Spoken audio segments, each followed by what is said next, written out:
দূষণ রোধে কালীপুজো এবং দিওয়ালিতে শব্দবাজি পোড়ানো রোখাই বড় চ্যালেঞ্জ কলকাতা পুলিশের। তা রুখতে ইতিমধ্যেই নজরদারি বাড়ানো সহ একাধিক পদক্ষেপ করা হয়েছে। এবার পরিবেশ বান্ধব বাজি পোড়ানোর ক্ষেত্রেও নির্দিষ্ট সময়সীমা বেঁধে দিয়েছে কলকাতা পুলিশ। নির্দিষ্ট সময়ের পর বাজি পোড়ালেই শাস্তি পাবে নিয়ম ভঙ্গকারী। কলকাতা পুলিশের তরফে জানানো হয়েছে, আগামী সোমবার কালীপুজো এবং দিওয়ালিতে রাত ৮টা থেকে 10টার মধ্যে বাজি পোড়াতে হবে। আগামী 28শে অক্টোবর ছট পুজোয় সকাল 6টা থেকে 8টা পর্যন্ত বাজি পোড়ানো যাবে। নির্দিষ্ট সময়সীমার পর বাজি ফাটালে পেতে হবে শাস্তি।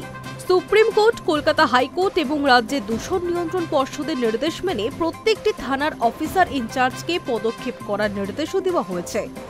প্রসঙ্গত, ফানুস ও নিষিদ্ধ বাজির দাপটে লাগাম টানতে দীপাবলির প্রাক্কালে সারা রাজ্য জুড়ে শুরু হয়েছে পুলিশের চিরুনি তল্লাশি।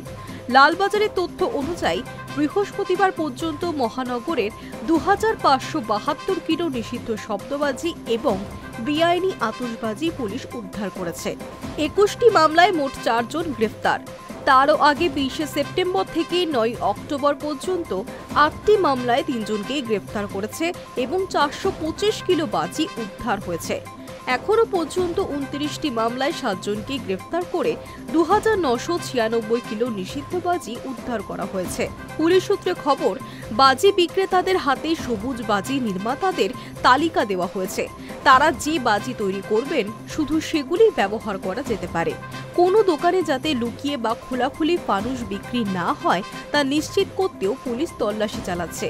ফানুস সম্পর্কে পুলিশ সতর্কতা ও সচেতনতা প্রচার শুরু করেছে বলে লালবাজারের দাবি।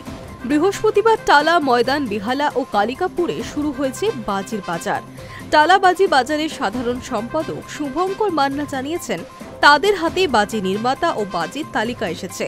সেই অনুযায়ী বাজির বাজারে শুধু দূষণহীন সবুজ বাজি বিক্রি হচ্ছে। Hi news network.